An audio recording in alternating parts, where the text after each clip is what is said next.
Hey guys, Romie here, so please like, comment, subscribe. This is my review for The Haves and Have-Nots Season 5, Episode 3. It's Okay to Love. Now I have no idea. Oh, because okay, I get it a little bit later.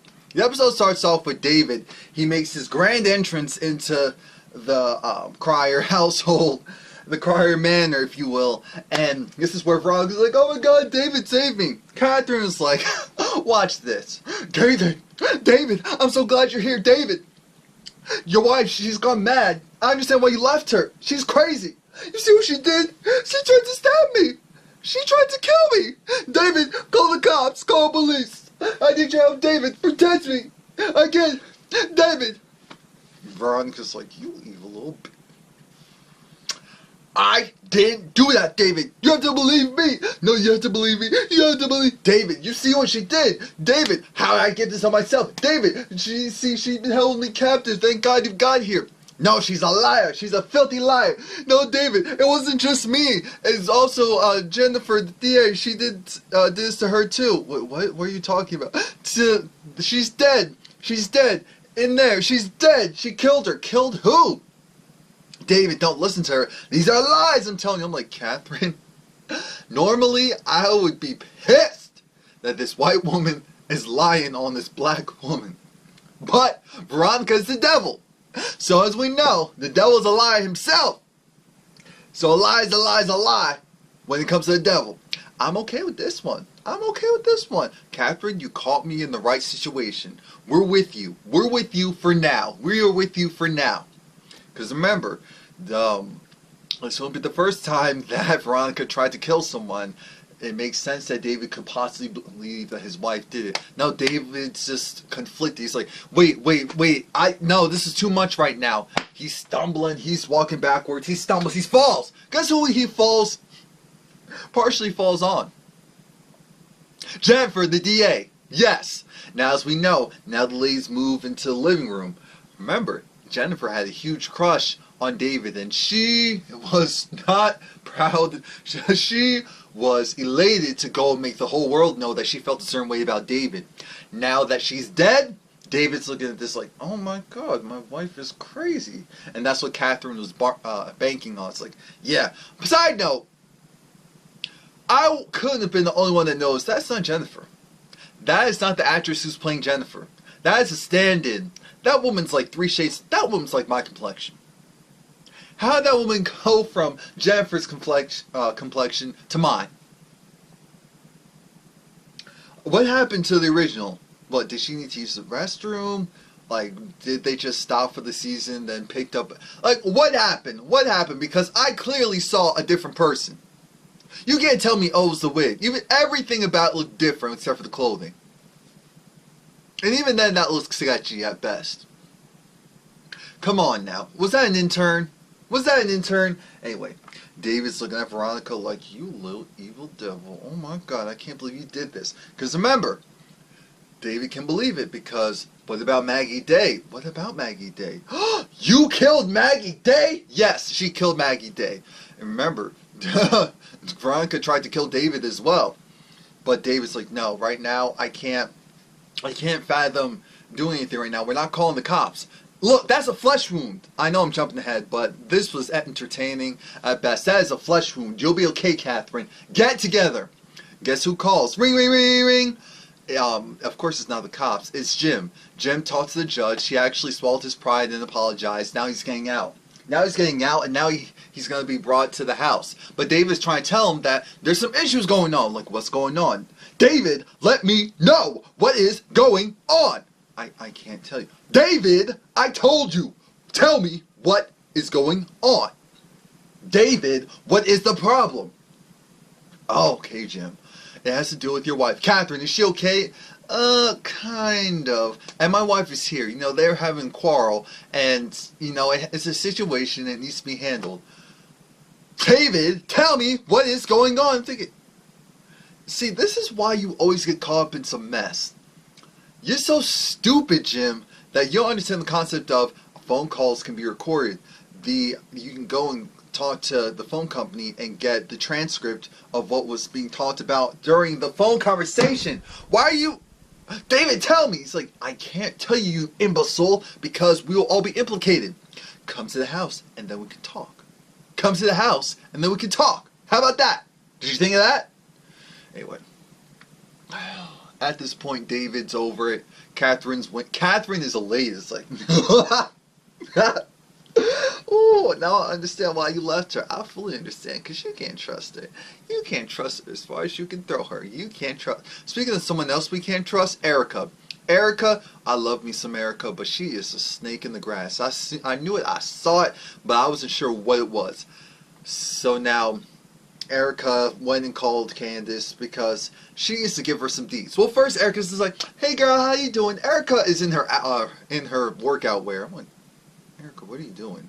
So she wants some general updates. Candace is like, "Look, I'm dealing with a lot right now. Can I get off the phone with you?" "No, oh no, I just wanted to talk." I can't talk right now. So if there was something you actually wanted to talk to me about, then we can talk. "Oh well, so about, yeah, there was just some stuff." "No, it wasn't anything really important." Like, "So then why'd you call?" "You know, what about the thing with War?" "Oh yeah, there's this thing with War. He's supposed to be getting out." "Oh, what?" "Yeah, he's supposed to be getting out." "How do you know?" I'm thinking, because you overheard David on the phone. Because he has a connect. Because Jim's supposed to be working with him. But Erica says, "Oh no, I heard it from one of my connections in the prison. I have someone down there who's keeping an eye on them, so he's just reporting back to me. So that's how I found out." Okay. And then Candace is smart. She digs deep a little bit further. It's like, "So what are you going to do?" Because War thinks that you're the one who set him up. "No, it wasn't me. It was Mitch." "Mitch?" "Yeah. Why would Mitch? How could Mitch do that?" "Oh, it's a long story." I was like, "Are you sure you don't need my help?" "No, I don't need your help." I think, Candace, this is a smart move. Don't trust her right now because something about her is shady and shanky. Why wouldn't she just tell you where she got the information from? Because Candace, like, realized that something was up. So she, inquiring minds, wanted to know. She dug a little bit further. "So who'd you say told you this?" "Well, you know, I told..." "No, you didn't actually tell me." "Oh, someone down there, you know, has been working closely with the judge, so they leaked the information that Mitch is going to get out. I don't know when, but it's going to be soon, so you need to watch out." It's like, I know that he's a problem. I know that. You don't have to tell me twice. "Oh, wait, Candace, but, you know, I'm still working David, and I feel like I'm getting really close." I'm like, you're starting to like him. That's what's going on. And you're also seeing dollar signs for the president. That's the other thing. You want to wiggle your way into the president. But while that's going on, she's like, "Well, Candace, if you need help, I got you." It's like, "Well, the $2 million, I can't get that." Because, you know, Erica, that's where I'm like, Erica, what are you doing? Because Erica looked like she had a slight smirk on her face the entire time. When Candace was informing her that because of the paperwork that you gave me, they found out that I forged it. So now I had to go and get them their money up front. And it's like, "Do you have $20,000 that I can borrow?" I'm like, "No. But Erica, you just offered her some money, and now you're saying that you put your money into the hotel room because you're still working the mark with David." So Candace is like, "Okay, I'm done with this conversation." Wait, Candace, but when should Erica sleep with David?" "Well, why don't you go and now's actually a good time. The thing is, David doesn't want to feel like he's taking advantage of someone." "Oh yeah, because he's a southern..." "Yes, he's a southern whatever." So you're gonna need to go and really make him feel comfortable, feel like you want him to embrace you, and then you'll have him. "Okay, thanks, girl, bye." I'm like, Candace, you can't trust that girl. You can't trust that girl. She's been lying to you for multiple... Candace, look, that girl might have set you up. Now Candace goes into her car.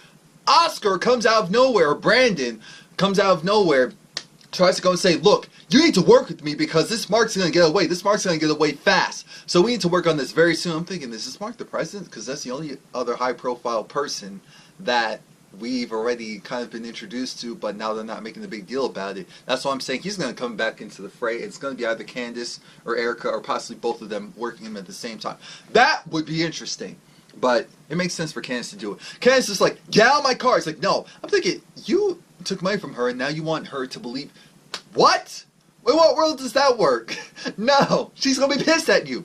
Furthermore, she said, "I'm going to scream. You see the cops here? I'm going to scream if you don't get out of my car.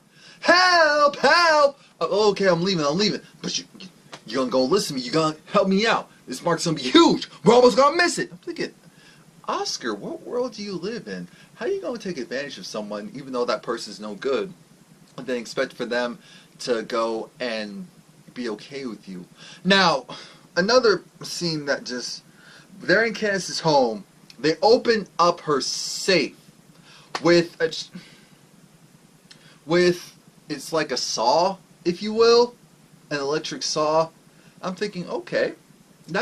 Okay, those sparks are flying, hitting the officer. That doesn't hurt at all. That doesn't hurt at all. That's not some great CGI work. Like, come on now.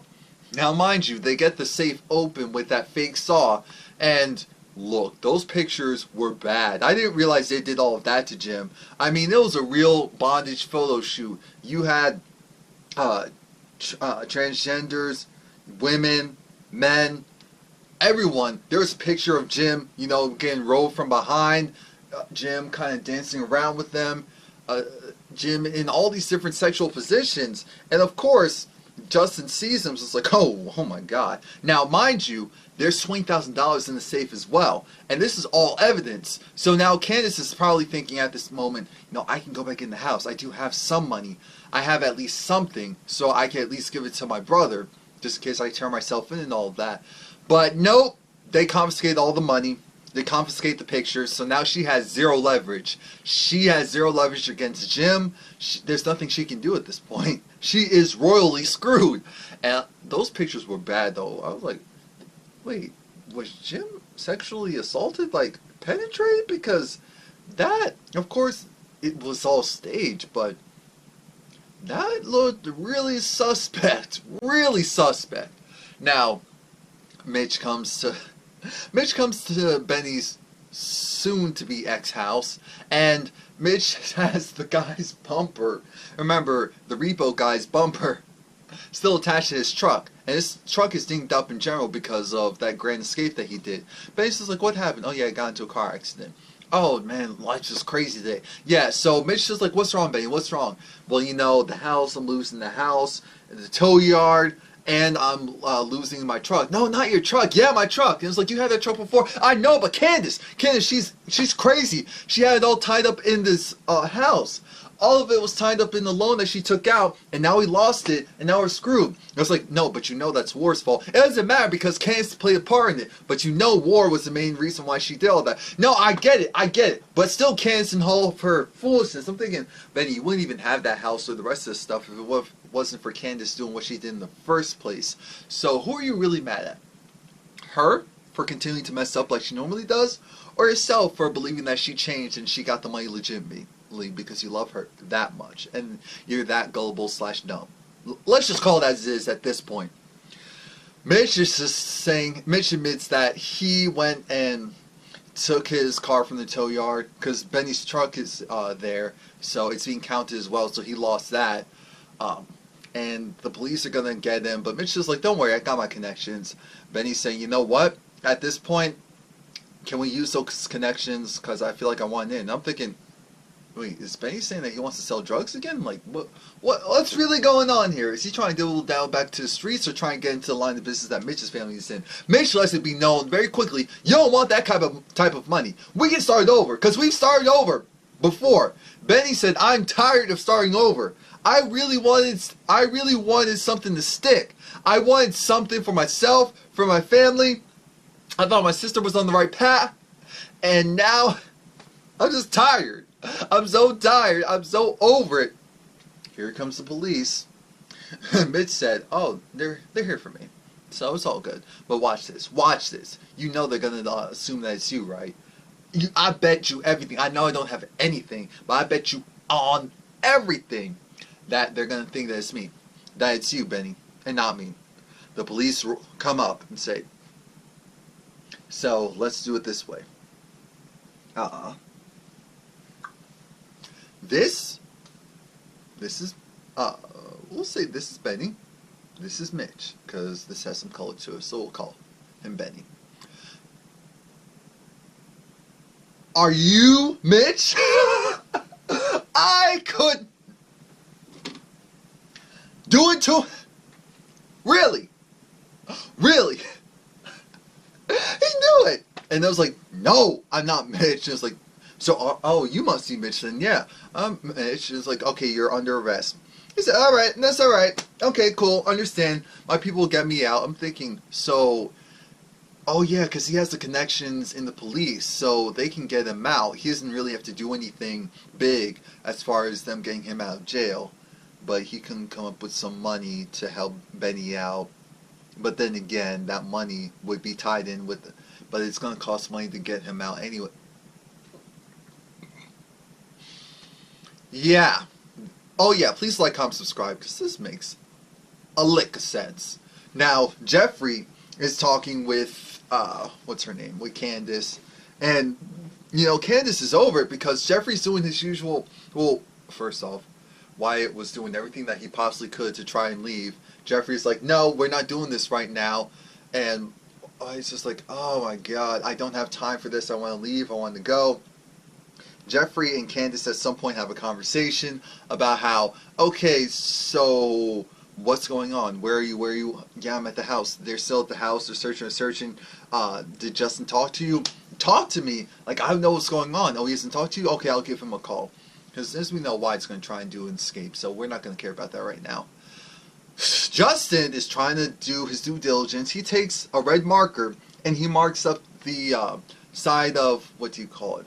The jacuzzi, so that the police can think, oh, maybe that's a trail. Maybe that's a trail. He's trying to distract them away from the ground where Quincy's body is buried, or at least a body is buried.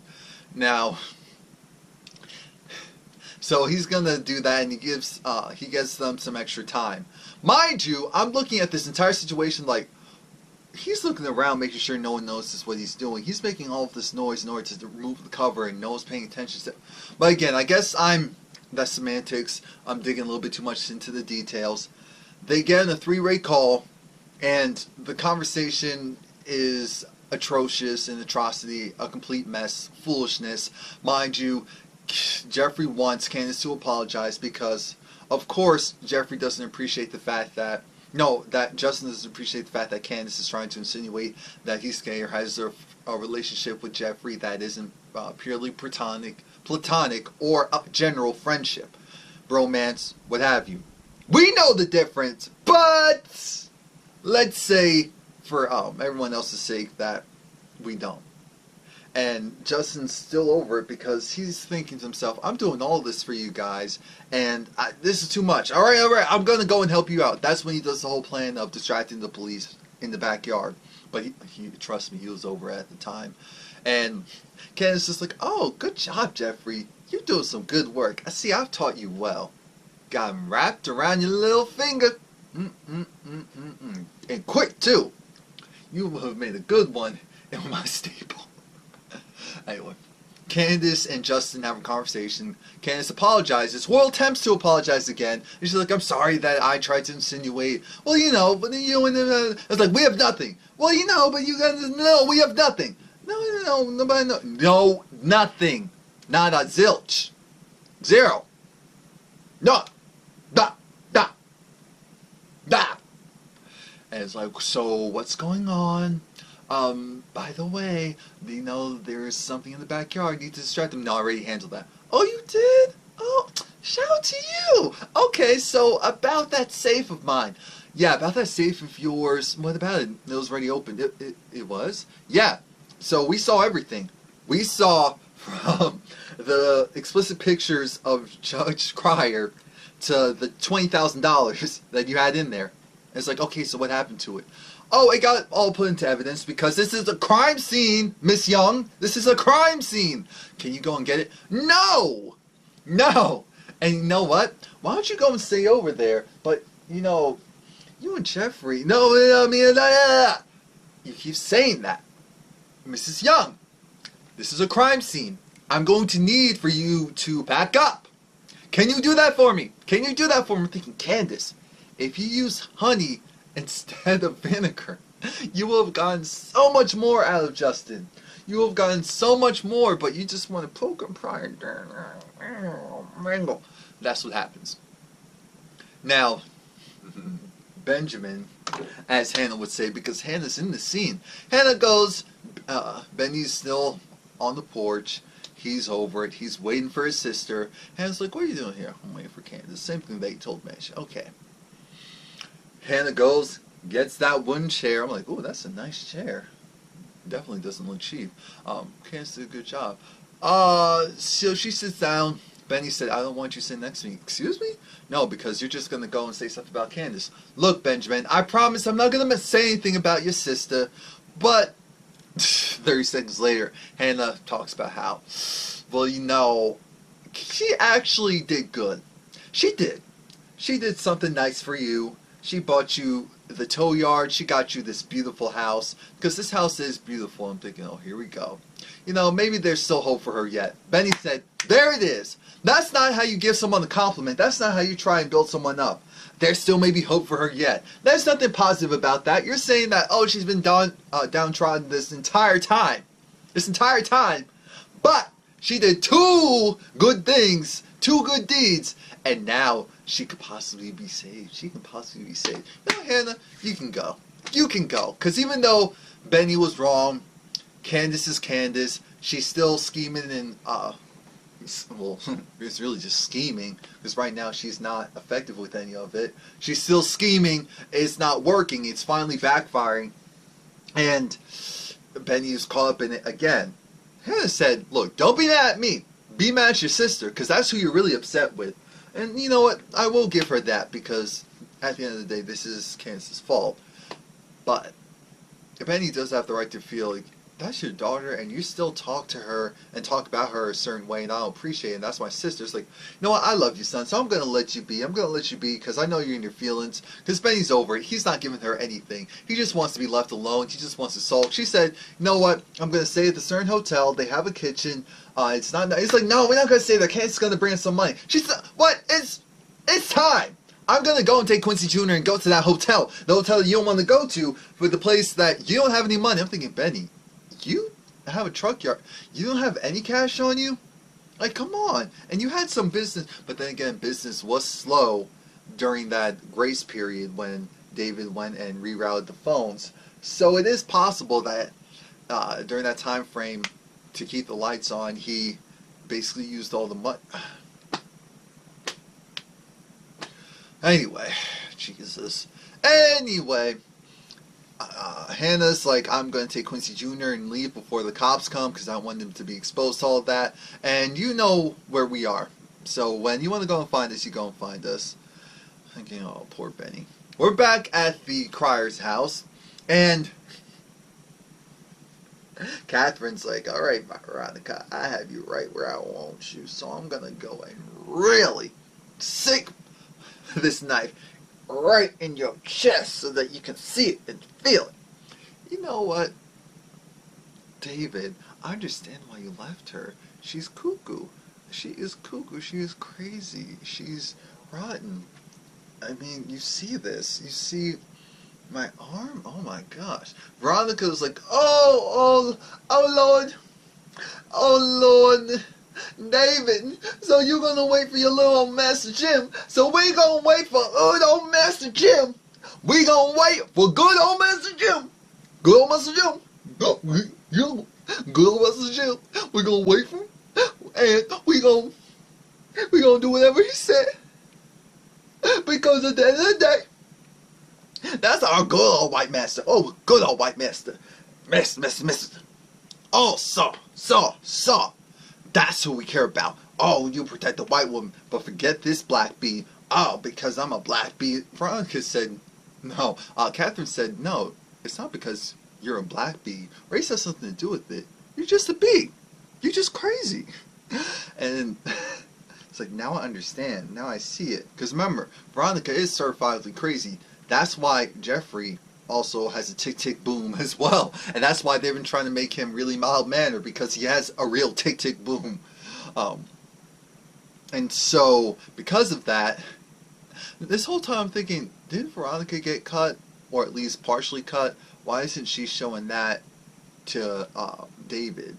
That's something that had me thinking, like, what's really going on here? There's something off here. But Katheryn, she did an excellent job. She just kept teasing that Veronica, kept teasing at her, saying, you know what? You just the same old woman. You just, oh, same. You can't bait me. You can't bait me. Come on. This is what I do. This is what I do. I'm a lawyer. We go up on the stand. It's going to be you versus me. You don't stand a chance. We don't have to worry about Jim. We don't have to wait for Jim. This is an open and shut case. I didn't do it. I didn't kill her. You did. Yeah, but you have such a lovely little history. Don't you? Don't you? And then Veronica starts to get paranoid. Oh, David, how dare you? You actually thought that you set me up. You set me up! You set me up. You really thought it's two of you. That's what it is. It's two of you. Oh, what do you ever mean? No, what, Veronica? What is going on? Yeah. So you want to go and plan this murder on me? That's what you want to do. It's like Katheryn doesn't know. Katheryn doesn't know. She doesn't know. Then why is she hinting at the fact that I'm crazy and certifiably crazy? What are you trying to say? Katheryn said, "Oh my gosh, oh, David, the gun. Dave, it's close to her. Of course it's close to her." Veronica isn't stupid. She goes, lunges for the gun. Well, she doesn't really have to. She just sticks her arm out and gets it. David lunges for the gun. Of course, he misses. And she now has it. And she's pointing it at David. Like, oh, you're not going to set me up, brother man. I tried to kill you once, and I could do it again right now. And I could blame it on her. Two can play this game. She might be a rich white woman, but I'm a black, pseudo-rich lawyer. We'll see who wins. So that was an interesting turn of events. I mean, Veronica going and getting that gun and pointing it like, y'all not gonna play me. Even though you did get played because Katheryn now has your prints on the gun instead for... Alright, please like, comment, subscribe. Oh, you're so stupid. How did you fall for that? Tell me what you think.